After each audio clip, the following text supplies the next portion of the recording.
ಸುವ್ಯವಸ್ಥೆ ಕರ್ನಾಟಕದಲ್ಲಿ ಸರಿಯಾಗಿ ಇದೆ. ಇವ್ರನ್ನ ಹೇಳ್ಕೊಂಡು ಕೇಳ್ಕೊಂಡು ನಾವು ಸರ್ಕಾರ ಕಾನೂನು ವ್ಯವಸ್ಥೆಯನ್ನು ಮಾಡೋದಿಲ್ಲ.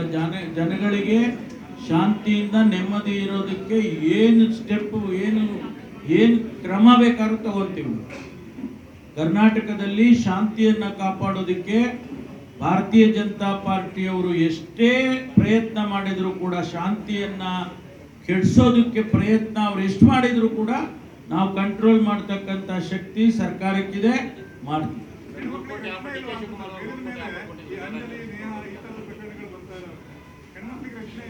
ನೋಡಿ, ಡೊಮೆಸ್ಟಿಕ್ ವಿಚಾರಗಳೇ ಬೇರೆ. ನಾನು ಅದಕ್ಕೆ ಹೇಳಿದ್ದು, ಒಂದೊಂದು ಘಟನೆಗೂ ಒಂದೊಂದು ಕಾರಣ ಇದೆ, ಜನರಲೈಸ್ ಮಾಡೋದಕ್ಕಾಗೋದಿಲ್ಲ. ಅದರಿಂದ ನಾನು ಪ್ರತಿಯೊಂದನ್ನು ಕೂಡ ನಾವು ಬಂದಂಥ ಸಂದರ್ಭದಲ್ಲಿ ಸಂದರ್ಭಾನುಸಾರ ಉತ್ತರ ಕೊಡ್ತೀವಿ. ಆದರೆ ಒಂದು ಕರ್ನಾಟಕದ ಜನತೆಗೆ ಒಂದಂತೂ ಹೇಳೋದಕ್ಕೆ ಬಯಸ್ತೇನೆ, ನಾವು ಶಾಂತಿಯನ್ನು ಕಾಪಾಡ್ತೇವೆ.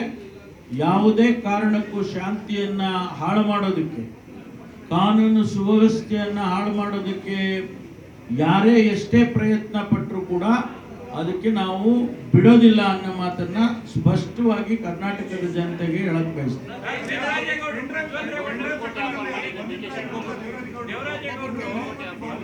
ಅದನ್ನೆಲ್ಲ SIT ನವರು ನೋಡ್ಕೊತಾರೆ. SIT ನವರು ಅದರ ಸಾಧಕ ಬಾಧಕವನ್ನ ಗಮನಿಸ್ತಾರೆ. ಅದರ ಅಗತ್ಯ ಇದ್ರೆ ಅದಕ್ಕೆ ತನಿಖೆಯಲ್ಲಿ ಸೇರಿಸ್ಕೊಂಡ್ರೆ.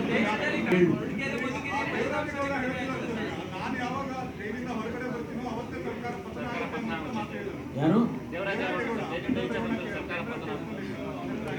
ಹಾಗಾದ್ರೆ ಅಲ್ಲೇ ಇರ್ಬೇಕಾಗತ್ತೆ ಅವ್ರು.